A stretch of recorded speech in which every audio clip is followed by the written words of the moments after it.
ସମ୍ମାନନୀୟ ସଭାପତି ମହୋଦୟ, ପୂଜ୍ୟ ଗୁରୁଜୀ ଓ ଗୁରୁମା ବୃନ୍ଦ, ଉପସ୍ଥିତ ସଭାସଦ ମଣ୍ଡଳୀ ଏବଂ ମୋର ସ୍ନେହର ଛୋଟ ବଡ଼ ଭାଇ ଓ ଭଉଣୀମାନେ, ଆଜି ହେଉଛି 76ତମ ସାଧାରଣତନ୍ତ୍ର ଦିବସ।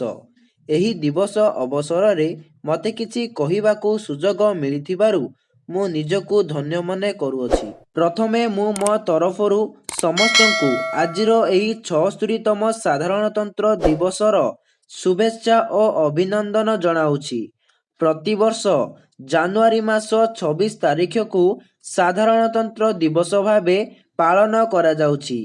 କାରଣ 1950 ମସିହା ଜାନୁଆରୀ ମାସ 26 ତାରିଖ ଦିନ ଡକ୍ଟର ଭୀମରାଓ ଆମ୍ବେଦକରଙ୍କ ଦ୍ୱାରା ସମ୍ବିଧାନ ପ୍ରଣୟନ ହୋଇଥିଲା।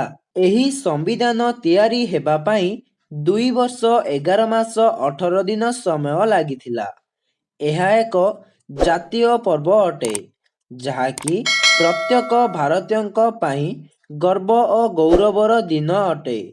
ଏହି ଦିନଟିକୁ ଆମ୍ଭେମାନେ କେବଳ ଆନନ୍ଦ ଉଲ୍ଲାସର ଦିନ ନୁହେଁ, ବରଂ ଆଜିର ଏହି ପବିତ୍ର ଦିନରେ ଆମ୍ଭେ ସମସ୍ତେ ଏହି ଜାତୀୟ ପତାକା ତଳେ ଶପଥ ନେବା ଯେ କିଭଳି ଭାବରେ ଆମ ଦେଶକୁ ଏକ ପ୍ରଗତିଶୀଳ ଭାରତ ବର୍ଷରେ ପରିଣତ କରିବା। ମୁଁ ଏତିକି କହି ମୋର ବକ୍ତବ୍ୟ ଶେଷ କରୁଛି। ଜୟ ହିନ୍ଦ, ଜୟ ଭାରତ।